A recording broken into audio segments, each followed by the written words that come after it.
Assalamualaikum warahmatullahi wabarakatuh. Gimana kabarnya sobat semua? Semoga selalu diberi kesehatan baik jasmani maupun rohani oleh Allah Subhanahu wa taala. Di kisah kali ini gua mau menceritakan kisah yang berjudul Teror Nenek Acup.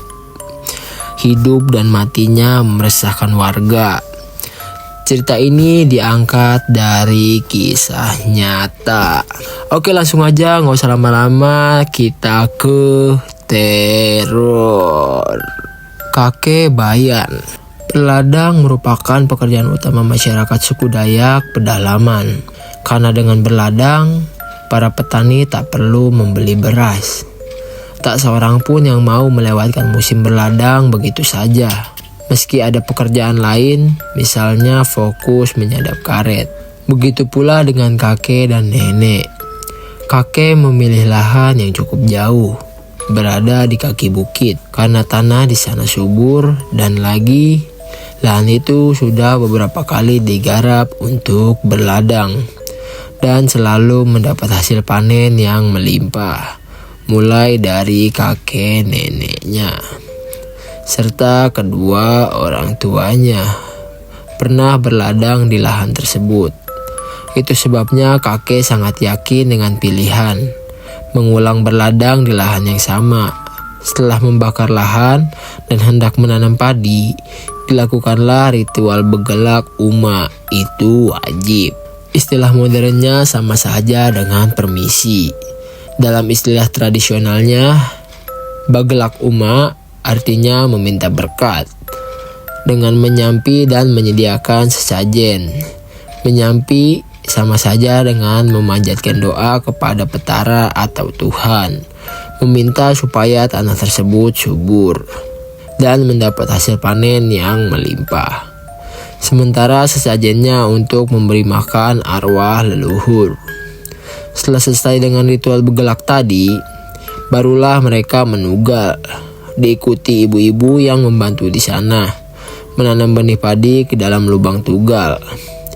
Kala itu gotong royong antar warga masih sangat terjaga, sehingga semua pekerjaan berat jadi terasa ringan, yang lama menjadi cepat. Meskipun begitu, tidak semua pekerjaan dilakukan secara gotong royong seperti membuat gubuk. Karena warga sibuk membuat gubuk di ladang masing-masing, begitu pula dengan kakek Bayan. Sebelum padi tumbuh, kakek sudah disibukkan dengan pekerjaan baru, yakni membuat gubuk. Ia mencari bahan-bahannya sendiri selama beberapa hari, mulai dari mengumpulkan bambu, daun sagu, rotan, dan kayu. Karena ladangnya berada di tengah hutan lebat, ada pula hutan bambu di ujung ladangnya. Tentu tak sulit baginya untuk menemukan bahan-bahan yang dibutuhkan. Karena hutan bambu agak jauh, kakek sengaja menyiapkan bambu dulu, yang kemudian ia angkut dan dikumpulkan di pinggir ladang. Setelah dirasa cukup, kakek lanjut memasuki hutan di belakangnya. Di sana kakek menemukan banyak sekali pohonan dengan berbagai ukuran. Tapi karena niatnya membuat gubuk kecil, kakek memilih pohon yang batangnya lurus. Ketika itu kakek menemukan pepohonan yang batangnya lurus dan tumbuh berjejer menyerupai pagar. Ia sampai takjub melihat betapa banyak dan rapinya pohon-pohon itu. Tak hanya itu, kakek merasa sangat beruntung menemukan pohon-pohon itu karena ukuran batangnya sesuai dengan ukuran yang ia butuhkan. Akhirnya tanpa pikir panjang, kakek langsung menebang satu persatu pohon itu, hingga hanya tersisa beberapa saja. Setelah kayu-kayu itu tumbang, sinar matahari langsung terasa menyemangat, karena tak ada lagi pohon atau daun yang menghalangi cahayanya masuk ke dalam hutan. Di sekitaran tempat ia berdiri pun menjadi lebih luas. Meski terbiasa bekerja di bawah terik matahari, tapi kakek akhirnya memutuskan untuk istirahat sejenak. Ia lalu duduk bersandar di bawah salah satu pohon yang paling besar, sambil menenggak air putih yang sedari tadi dibawa dalam cupak. Setelah istirahat kurang lebih 10 menitan, kakek langsung bangkit, mengambil parang dan mulai memotong ujung kayu yang sudah ditebang tadi. Beberapa saat kemudian, kakek menghentikan pekerjaannya karena mendengar suara dari semak-semak di sampingnya. Segera kakek mengambil kayu panjang, lalu menumbuhkan kayu itu ke dalam tumpukan semak-semak beberapa kali. Sengaja kakek tak menggunakan parang, khawatir ada ular besar di dalam sana. Tapi parangnya sudah disiapkan dalam genggaman. Kalau saja ada yang keluar dari balik semak itu dan menyerangnya, beberapa menit menunggu, tak ada muncul dari balik semak itu. Akhirnya kakek memberanikan diri menebas langsung semak itu sampai ia bisa melihat jelas apa yang ada di dalam sana. Ternyata ada seekor kadal berukuran cukup besar, tengah bersantai di atas gundukan tanah tumbuh. Penampakan yang membuat kakek tercengang. Setelah tadi ia menemukan pepohonan yang tumbuh berjejer, tersusun rapi menyerupai pagar. Kini ia kembali terdiam melihat kadal besar, serta baru mengetahui ternyata ada tanah tumbuh yang besar dan tinggi di dalam hutan itu. Di daerah kami, kadal tidak secara khusus diburu, tetapi bisa diburu, ditangkap, dan dikonsumsi. Maksudnya, kadal tidak termasuk hewan liar yang mistis atau pamali. Masih bisa dihitung berapa banyak orang yang pernah melihat kadal berukuran besar dan berhasil menangkapnya. Di kampung kami, kakek Bayan sendiri pernah beberapa kali tak sengaja bertemu kadal berukuran besar, tapi selalu gagal menangkapnya karena hewan ini terbilang lincah, baik di darat maupun di air sungai. Penemuannya kali ini terbilang sial. Selain kaget mengetahui ada tanah tumbuh di tempat itu, juga karena menemukan kadal besar, tapi tidak bisa memburunya. Lantaran ada pantangan yang melarang mendekati dan menyentuh tanah tumbuh. Anggaplah kau beruntung hari ini, ujar kakek melihat kadal itu, seraya mengangkut kayu-kayu tadi keluar hutan dengan sangat buru-buru. Ia mendadak takut berada lebih lama di dalam hutan, karena mengetahui adanya tanah tumbuh. Terlebih lagi, ukuran tanah itu tak biasa, lebih besar dan tinggi dari ukuran yang umum ditemukan di sekitaran tempat tinggal warga, seperti di Temawai atau bekas rumah batang keluarga besar bapak. Di bawah rumah betang itu ada tanah tumbuh dan juga besar, tapi masih kurang tinggi jika dibandingkan dengan tanah yang dilihat kakek barusan. Keluarga besar bapak sampai pindah dari rumah betang itu karena merasa diteror oleh makhluk gaib di dalam rumah, serta anggota keluarga yang satu persatu sakit. Bahkan ada beberapa yang meninggal dunia. Anggota dalam rumah itu beberapa kali melihat tengkorak kepala manusia. Selain itu, ada juga yang melihat sosok anak kecil turun tangga dengan posisi sungsang. Ada pula yang pernah melihat 3 sosok berpakaian serba hitam, duduk di atas gundukan tanah tumbuh di bawah rumah seperti sedang bertapa, dengan posisi saling membelakangi. Tak hanya itu, setiap kali ada yang melihat sosok gaib di dalam maupun di luar rumah, pasti ada di antara mereka yang bermimpi didatangi makhluk gaib tanpa memperlihatkan wajahnya. Karena katanya memang sumpah dari makhluk gaib tidak boleh menatap wajah manusia. Kalaupun ada yang melihat, pasti tak utuh seluruh tubuhnya. Misalnya hanya kepala, tangan, kaki, atau satu bola mata saja. Karena jika mereka menatap manusia, maka akan sial. Meski sulit dijelaskan kesialan seperti apa yang mereka dapatkan, tetapi hal semacam itu sangat dipercaya karena kenyataannya jarang sekali ada orang yang pernah melihat hantu secara full. Kalaupun melihat penampakan hantu dari kepala hingga kaki, pasti wajahnya tidak nampak. Entah itu ketutupan rambut atau sosok tersebut membelakangi orang yang melihatnya. Sosok yang datang itu selalu ada maksud dan tujuan. Entah sekadar ingin memberitahukan sesuatu, misalnya pesan atau minta tolong, atau hanya ingin manusia tahu keberadaan mereka. Begitu pula yang terjadi di rumah betang, di mana sosok yang datang ingin meminta makanan lengkap dengan darah segar. Entah sejak kapan para leluhur mengganti darah manusia dengan darah hewan. Yang jelas, karena zaman dulu banyak sekali ritual yang mewajibkan sesajen harus dilengkapi dengan darah segar di dalamnya, maka dipilihkan hewan yang biasanya hanya dinikmati saat acara atau ritual tertentu. Di daerah pedalaman, hampir keseluruhan menggunakan darah babi. Oleh sebab itu, tanah tumbuh lalu dipegelak dengan darah babi. Disitulah gunanya sampi dan pantak. Sampi atau mantra yang dilafalkan, gunanya untuk memberitahukan apa saja sesajennya, serta tujuan dari ritual yang diadakan. Sementara pantak, gunanya untuk mengganti raga manusia supaya tidak menjadi tumbal atau target makhluk gaib. Meski ritual begelak tanah tumbuh tidak lagi dilakukan, Tetapi kepercayaan seperti pantang atau pamali yang berhubungan dengan tanah keramat ini tetap berlaku hingga saat ini. Menurut para tetua, ada perbedaan antara tanah tumbuh yang kosong atau tak berpenghuni dengan tanah tumbuh yang aktif atau berpenghuni. Namun, perbedaan itu hanya bisa dilihat oleh orang tertentu. Misalnya Manang, kakek Bayan juga sebenarnya tidak mengetahui tanah tumbuh yang ia lihat itu aktif atau kosong. Rasa takutnya seketika muncul karena sering mendengar cerita menakutkan tentang tanah tumbuh yang berkembang di masyarakat suku Dayak pedalaman, terutama di daerah kami.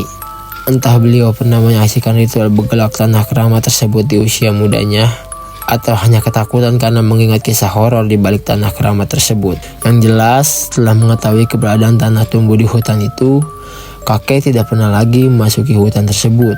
Padahal di dalam hutan itu banyak sekali rotan. Tetapi kakek lebih memilih untuk mencari di hutan yang lain. Setelah kembali ke rumah, kakek langsung menceritakannya kepada nenek dan anak menantunya.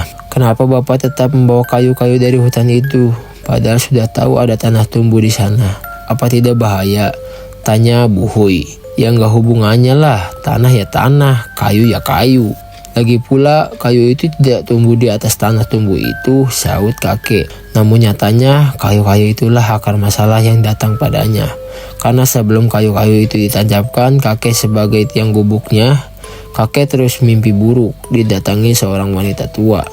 Rambut ikal panjang, berdagu panjang, kuku-kukunya panjang dan hitam, dan memakai kemben panjang kecoklatan. Tancapkan kembali kayu itu di tempat semula, atau kau akan sial dan mati, kata wanita itu padanya. Tetapi kakek tidak percaya pada mimpinya, karena pada dasarnya mimpi kebanyakan random.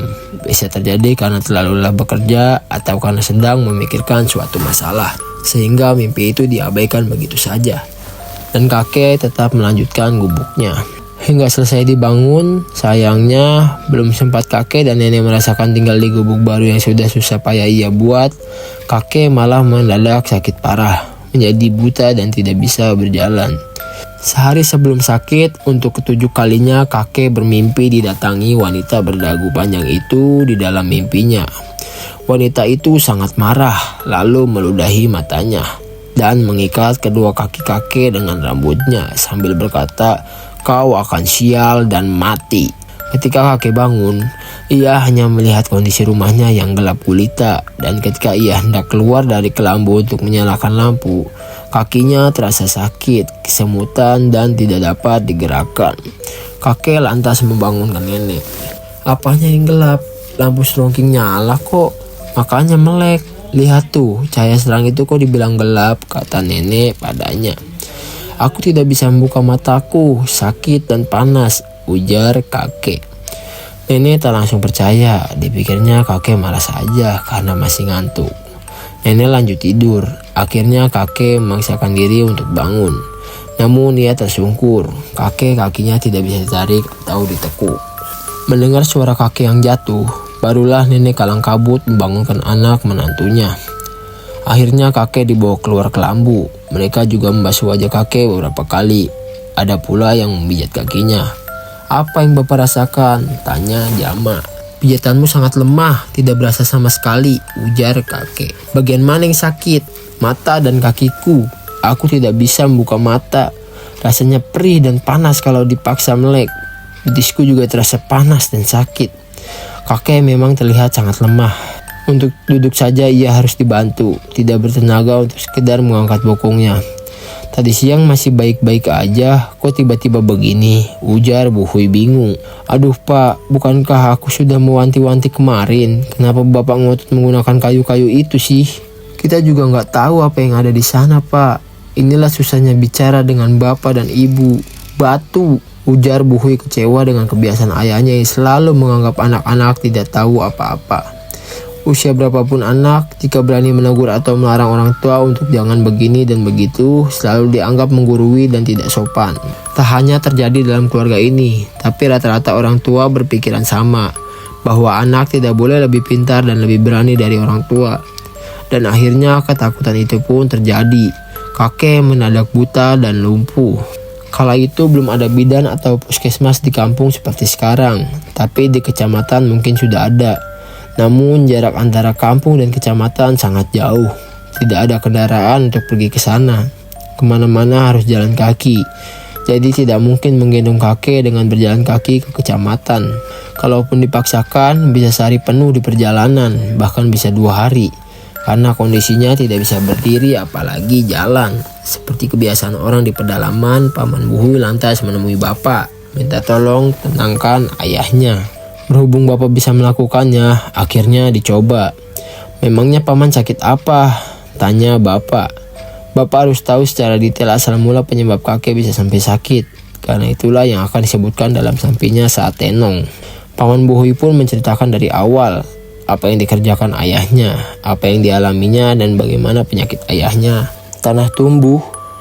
Iya, bapak tak sengaja menemukan tanah itu di dalam hutan ketika mencari kayu untuk membuat gubuk. Di atas tanah itu katanya ada kadal. Tapi sama bapak tidak diburu. Bapak juga tidak mendekati tanah itu.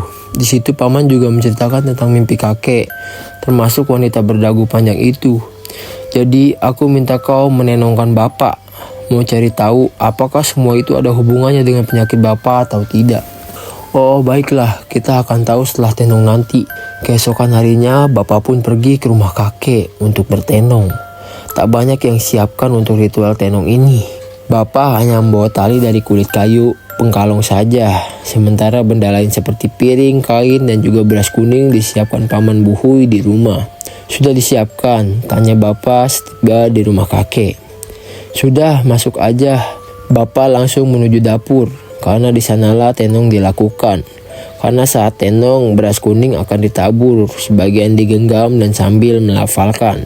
Sampai beras yang digenggam akan dilempar sedikit demi sedikit ke dalam piring dan tali. Jadi supaya tidak mengotori rumah, Bapak meminta Buhui menyiapkan tempat di dapur. Waktu yang dibutuhkan untuk ritual tenong ini kurang lebih 30 menitan. Di dalam sampi, Bapak menyebutkan nama tempat serta mimpi yang dialami kakek. Sesuai dengan cerita yang disampaikan Paman Buhui padanya kemarin, setelah ritual ditutup dengan sampit penutup, ikatan tali di dalam piring langsung terbuka. Disaksikan juga oleh anggota keluarga di dalam rumah itu. Ninggang. Iya, ninggang. Ninggang artinya menimpa atau tepat mengenai tempat yang disebutkan dalam sampi, yakni hutan. Lebih tepatnya di posisi kayu tumbuh, yang mana sebagian akarnya mengenai tanah tumbuh. Dalam kasus ini artinya benar. Dan tempat itulah akar masalah yang menyebabkan kakek sakit, sampai menjadi buta dan lumpuh pada kedua kakinya. Kadal itu gimana? Ada hubungannya ndak? Tidak ada, itu kadal biasa. Jadi gimana? Kami harus apa sekarang? Tanah itu harus dipegelak dan kayu-kayu itu harus ditanam kembali ke dalam hutan. Tidak bisa dibakar saja. Tidak, kalau dibakar akan berakibat fatal bagi keluarga yang lain. Baiklah kalau begitu, aku akan mempersiapkan kebutuhan untuk pegelak nanti. Tapi, kapan kami bisa melaksanakan ritual itu? Secepatnya, terserah hari apa. Yang penting jangan lewat minggu ini. Bapakku gimana? Harus ikut. Tidak perlu, biarkan paman istirahat di rumah. Tapi bukan berarti kau bisa pergi sendiri. Harus mengajak warga juga untuk membantu di sana. Kalau kata keberatan, ikutlah dengan kami. Aku mungkin akan membutuhkan bantuanmu di sana.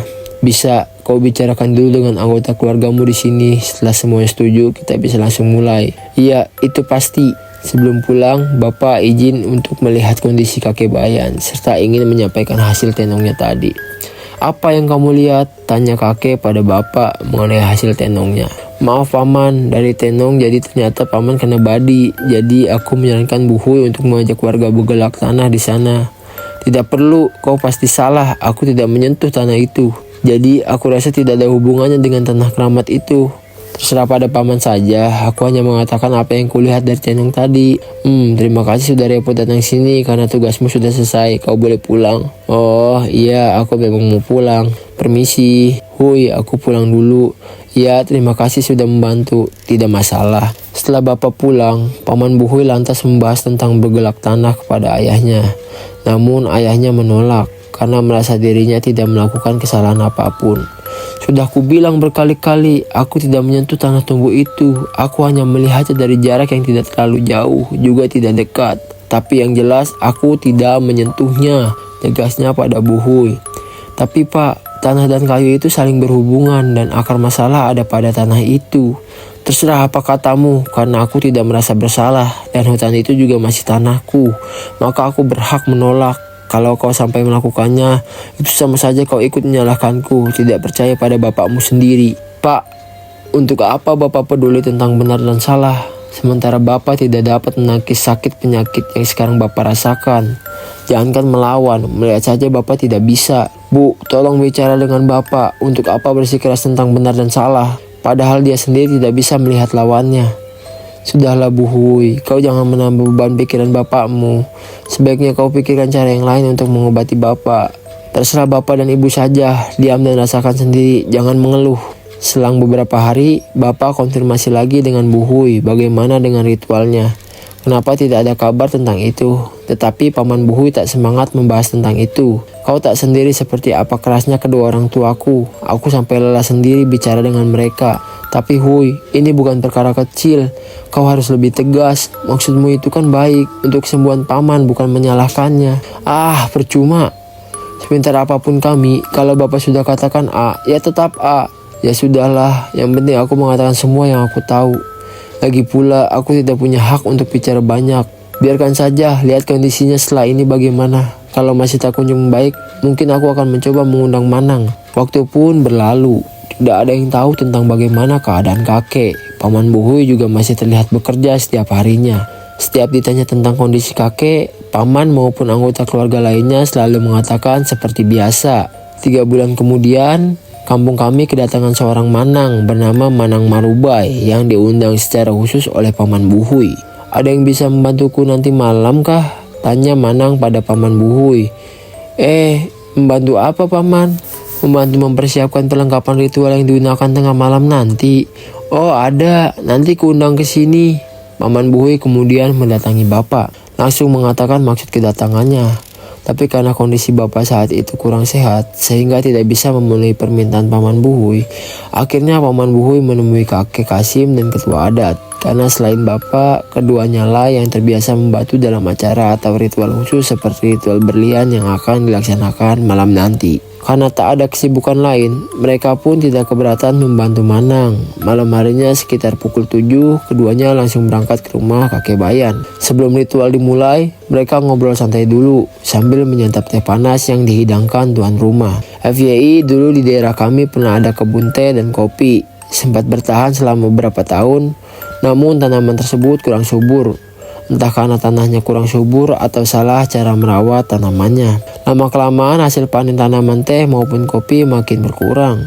Hingga akhirnya tidak dilanjutkan lagi dan kembali fokus ke perkebunan karet. Sebelum perkebunan sawit masuk ke daerah tempat tinggal kami dan meluas menjadi ladang uang seperti sekarang. Jadi gimana? Pakai ketebung kah? Tanya ketua adat kepada Manang. Tidak, aku tidak pernah menggunakan ketebung saat belian. Bantu aku menyusun sesajen saja. Saat puncak acara nanti, 1 orang ikut saya keluar, 1 lagi jaga rumah. Oh, baik-baik, kami siap membantu.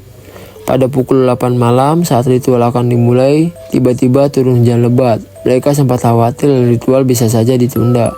Atau jika dilanjutkan, mereka bingung bagaimana dengan sesajennya nanti. Karena sesajen harus dibawa keluar. Bagaimana ini Paman, bisa lanjutkan kah? Tanya Bu Hui. Bisa, jangan khawatir, sesajennya bisa ditutup dengan tanggui. Yang dalam artian topi kerja yang lebar. Seakan mengetahui kekhawatiran anggota keluarga di dalam rumah itu. Acara pun tetap dilanjutkan. Manang membuka ritual dengan belian atau melantunkan mantra dengan nada turun naik seperti sedang bernyanyi. Menyebutkan banyak sekali kalimat dalam bahasa daerah tetapi sulit dimengerti artinya. Karena mantra yang disebutkan dengan cara belian ini sangat panjang, itu sebabnya ritual belian bisa berlangsung semalam penuh. Sedikit yang ku tahu tentang belian, mantra di dalamnya menyebut nama-nama tempat seperti sungai, kayu, bukit, tanah, dan lain-lain. Serta menyebutkan pantangan yang saling berhubungan dengan nama-nama tempat yang sudah disebutkan tadi. Kemudian menyebutkan juga mengapa manusia berpantang, sejak kapan dibuatnya pantang atau pamali. Menyebutkan juga batasan antara manusia dan makhluk goib. Intinya mantra belian itu panjang banget. Itu sebabnya banyak orang yang ingin menjadi Manang, tetapi gagal di tengah jalan atau tidak lulus. Karena tidak mampu mengingat mantranya. Terlebih lagi mantra dalam belian tidak selalu sama. Kesamaan kalimat yang memang wajib dan umum disebutkan hanya pada pembuka dan penutup saja. sementara mantra di tengahnya berbeda-beda, menyesuaikan dengan kondisi pasien, dan sisanya hanya Manang yang tahu detailnya bagaimana. Jika mantra di tengah salah, maka akan fatal, karena disitulah poin yang paling penting untuk membantu Manang mengetahui akar masalah yang dialami pasien, dan tidak akan salah panggil makhluk mana yang berhubungan dengan penyakit pasien. Sekitar 1 jam setelah ritual dimulai, saat Manang sedang melantunkan mantra-mantra, belian tiba-tiba terdengar suara teriakan kakek dari dalam kamar. Sontak mereka bangkit dan berlari ke ruang tidur kakek. Sebelum memasuki ruangan itu, Manang melihat sosok perempuan berambut ikal panjang melepas kaki kakek dan langsung pergi bersamaan dengan mereka saat masuk ke dalam ruangan itu. Sosok tersebut tampak menembus dinding di samping kakek. "Kenapa, Pak? Kenapa teriak? Kakiku patah." Manang lalu megangin kaki kakek, kemudian diikat dengan benang merah, lalu diusapkan dengan minyak dari botol kecil yang memang dibawanya dari rumah. "Tambah penerangan dalam ruangan ini," kata Manang. "Kaki bapak kenapa, Paman? Beneran patah kah?" "Enggak, dia kaget aja, kakinya panas. Itu sudah aman," alas kedua tumica dengan bantal atau kain. "Supaya tidak sakit ketika dibujurkan, kakimu jangan ditekuk. Ini sudah kuikat, jadi jangan dibuka sampai besok pagi," lanjut Manang bicara pada kakek. Iya, aku tahu. Ya sudah kalau begitu, kami tinggal dulu. Ayo kita lanjutkan," sambungnya. Ritual pun dilanjut. Kelebihan Manang yang sulit dipelajari atau ditiru adalah daya ingatnya. Meski mantra tiba-tiba berhenti seperti tadi, mereka bisa mengingat bagian mana yang harus diucapkan selanjutnya dan menyambung mantranya dengan sempurna, serta tidak terbata-bata. Namun Manang juga manusia, karena tidak semua Manang sama. Ada juga yang daya ingatnya sebenarnya bagus, tetapi kurang sempurna. Nah, Manang yang seperti itu biasanya tak sadar mengulang-ulang mantra yang sudah diucapkan. Ada juga yang tahu-tahu balik lagi mengucapkan mantra pembuka, lalu lompat ke mantra inti atau isi penting yang harusnya tidak boleh sampai salah atau diulang. Jika terjadi hal seperti itu, sudah bisa ditebak mantranya percuma dan tidak berpengaruh baik pada pasien. Ada juga yang lebih parah, yakni berbalik pada si Manang hingga membuat sakit parah secara tiba-tiba, bahkan bisa berakhir pada kematian. Tetapi Manang Marubai ternyata bisa melaksanakan pekerjaannya dengan sempurna. Bahkan saat puncak acara tengah malam, Manang langsung menerobos hujan lebat, berlari keluar tanpa penerangan, dengan hanya membawa satu ruas bambu lemang di tangan kanannya. Mereka tidak melihat seperti apa sosok yang diserang si Manang. Tetapi beberapa saat setelah Manang keluar dari rumah, sayup-sayup mereka mendengar suara seperti ringkuan kuda. Sekitar 30 menit berlalu. Banyak sekali anjing berlarian menuju tempat diletakkannya sesajen, disertai suara lolongan yang bersahut-sahutan. "Jaga sesajennya," ujar kakek Kasim sambil berlari, diikuti ketua adat, Paman Buhui, dan Paman Jama. Ketika mereka sampai di sana, ternyata anjing-anjing itu melewati sesajen, berlari menuju hutan. Sesaat kemudian, terdengar suara Minang minta dijemput. Segera Paman Buhui dan ketua adat berlari menuju sumber suara. Sementara Paman Jama dan kakek Kasim langsung kembali ke rumah. 15 menit kemudian, Manang, ketua adat, dan Buhui sudah kembali. Tentunya dengan keadaan basah kuyup. "Bawa dia ke sini untuk diambil semangat," ujar Manang kepada Paman Buhui dan Paman Jama untuk membawa kakek keluar ruangan, lalu dibaringkan di depan Manang. Manang lalu mengambil beberapa benda unik bawaannya yang disimpan dalam lupung, yaitu tas khusus berbentuk bundar, terbuat dari kulit kayu yang dilengkapi dengan motif garis-garis seperti dianyam.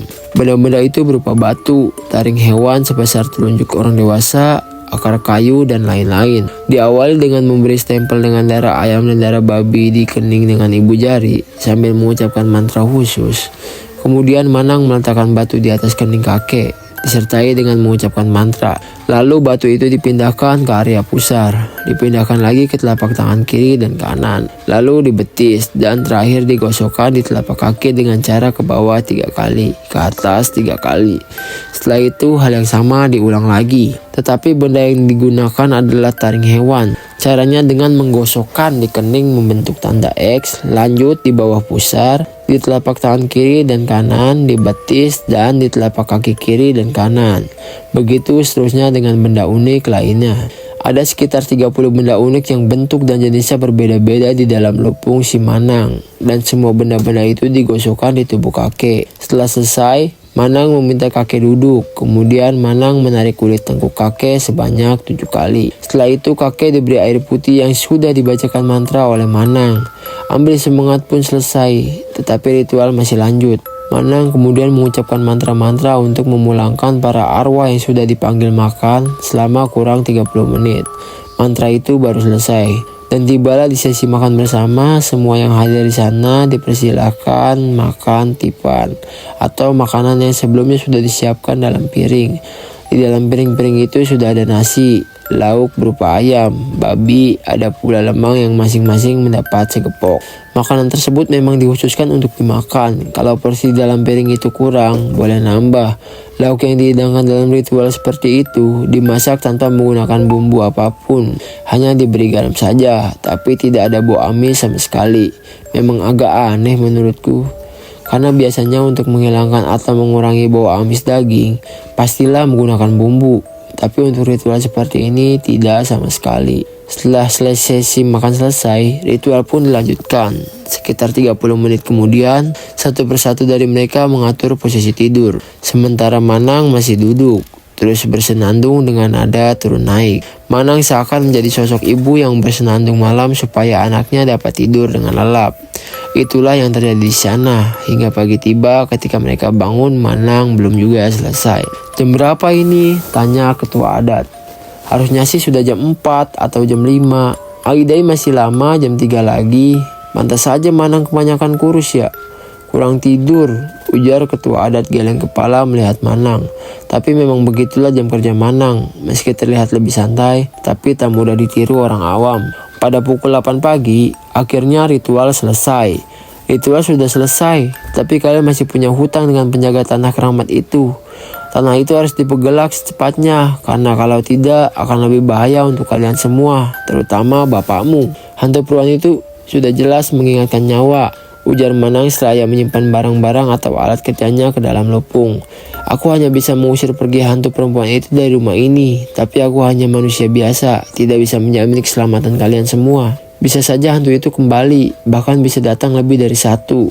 Itu sebabnya bergelak harus cepatnya dilakukan, sambungnya.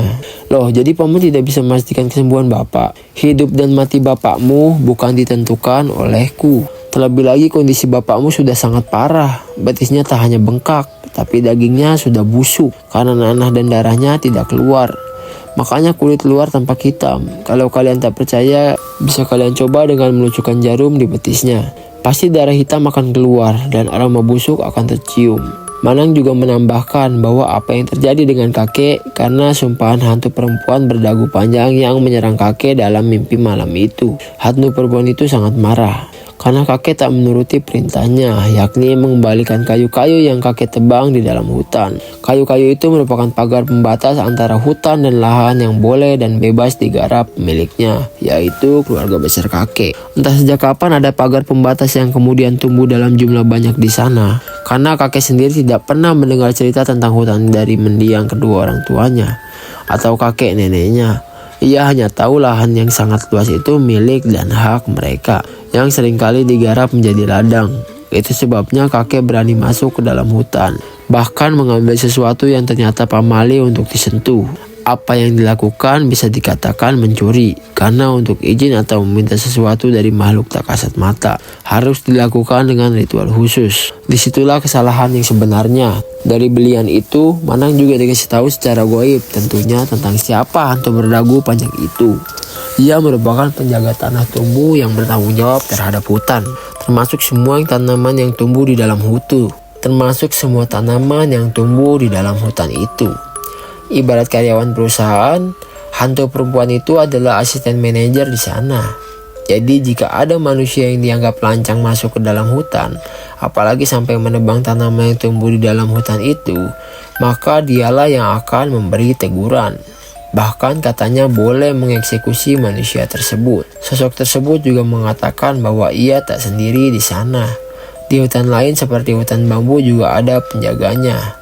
Tapi balik lagi, ibarat perusahaan, hutan yang dihuni sosok itu adalah kantor pusatnya. Karena rumah situan dari para makhluk gaib itu ada di sana, yaitu tanah tumbuh, Itu makanya bergelak harus dilakukan di tempat tersebut. Jadi nantinya sesajen langsung diantar dan diletakkan di depan rumah si tuan goib. Karena tugasku sudah selesai, sekarang aku mau pamit. Oh, begitu aku keluar dari rumah ini, jangan mengucapkan selamat tinggal atau hati-hati. Anggap saja kalian tidak melihat kepulanganku. Lanjut Manang. Begitu Manang keluar dari rumah itu, mereka semua diam. Tidak mengucapkan terima kasih, selamat tinggal atau hati-hati di jalan. Hanya melihat kepergian Manang sampai Manang jauh dan tak lampak lagi setelah melewati pertigaan jalan di depan sana. 2 hari setelah dilakukannya ritual belian, Paman Buhui membahas lagi tentang bergelak tanah. Ia mohon-mohon sama kakek untuk jangan keras kepala. Manang saja percaya dengan mimpi si kakek, bahkan mengharuskan diadakannya ritual bergelak. Jadi untuk apa tetap ngotot merasa benar dan berhak atas tanah itu? Lagi pula mereka tidak bisa mengelola hutan itu karena ada tanah tumbuh di dalamnya. Untuk ladang jelas tidak mungkin karena untuk menjadikannya ladang harus dibakar. Sementara tanah itu tidak bisa disentuh, apalagi dibakar. Namun kakek justru pasrah dengan keadaan. Kalian tidak perlu lagi membahas ritual itu denganku. Aku tidak takut mati. Kalaupun aku bisa sembuh setelah bergelak nanti, tetap saja aku menemui ajal. Kecuali aku bisa sembuh total dan hidup abadi. Mati tak bisa dihindari, jadi jangan membuang tenaga dan waktu kalian untuk orang tua yang tidak berguna ini, ujar kakek. Tolonglah Pak, izinkan kami melakukannya. Kami tahu kita semua akan mati, tapi tidak ada salahnya kalau kita mencoba dulu. Setidaknya kalau ini berhasil, Bapak masih bisa bekerja dan ikut menikmati hasil panen bersama kami. Ah, sudahlah, pikirkan saja bagaimana kalian hidup setelah aku mati. Jangan sampai kalian malas-malasan, apalagi kelaparan. Kita ini petani, kalau tidak ada padi, paling tidak ada ubi. Yang penting makanan hidup. Satu lagi, setelah aku mati, jangan lagi menginjakan kaki di ladang itu. Kita punya banyak tanah, berladang saja di lahan yang lain. Ingat itu. Berkali-kali anak-anaknya memuju kakek dan ingin menunjukkan bakti kepada sang ayah. Tapi kakek juga berkali-kali menolak. Ia selalu menganggap dirinya hanya akan menjadi beban dan menghambat pekerjaan anak-anak ke depannya. Bertahun-tahun menjadi petani, aku tidak mampu memberikan kehidupan yang layak untuk kalian. Tetap saja pada akhirnya kita semua bertani. Aku memang tidak berguna, hanya akan menjadi beban untuk kalian. Jadi jangan pedulikan aku, biarkan semuanya berjalan sewajarnya. Tidak perlu repot dengan ritual ini itu. Orang hidup pasti akan mati. Selalu begitu jawaban kakek. 2 bulan kemudian, kondisi kakek semakin memburuk. Tak hanya buta dan lumpuh, suaranya pun semakin parau. Terkadang kalimat yang diucapkan tidak jelas. Selera makannya juga berkurang. Jam tidur pun tidak teratur. Seringkali kakek terbangun tengah malam dan baru bisa tidur saat subuh. Tapi siangnya tidak bisa tidur. Barulah di sore harinya rasa ngantuknya tak bisa ditahan. Dan terulang lagi. Ia pasti terbangun tengah malam ketika semua orang rumah sedang terlelap. Tapi karena tak bisa bangun, kakek lalu meracau semalaman sampai subuh. Begitu seterusnya, hingga membuat kondisi semakin kurus. Tubuh kurus tapi kaki bengkak. Hari pun berganti. Kondisi kakek semakin tak terbilang ngerinya. Ia seperti tengkorak hidup. Yang membedakan dengan tengkorak hidup adalah kakinya yang lebih besar dari kepala, seperti balon yang siap meletus. 3 minggu kemudian, sekitar pukul 4 subuh, nenek tiba-tiba teriak dari dalam kelambu, memanggil anak menantunya. Mereka pun bangun dan langsung membuka kelambu nenek. Ada apa Bu? Bapak kenapa? Bapakmu nak, bapakmu kenapa? Tiba-tiba sesak napas begini. Tetapi kakek tak bisa menjawab mereka. Ia tampak kesusahan menarik napas. Pak, jangan sekarang, jangan sekarang, jangan mati. Nenek merat kakek sambil menangis. Berkali-kali mengulang kalimat jangan mati. Namun takdir berkata lain. Kakek akhirnya mengembuskan napas terakhir di pangkuan nenek. Oke teman-teman, sekian kisah dari cerita ini. Dan buat kalian yang bisa ambil hikmah dan kesimpulannya, silakan komentar di bawah. Oke, langsung aja, nggak usah lama-lama. Buat kalian suka silakan like, buat kalian yang nggak suka silakan dislike, dan buat kalian suka silakan subscribe di bawah. Gua Panji Pandev, salam.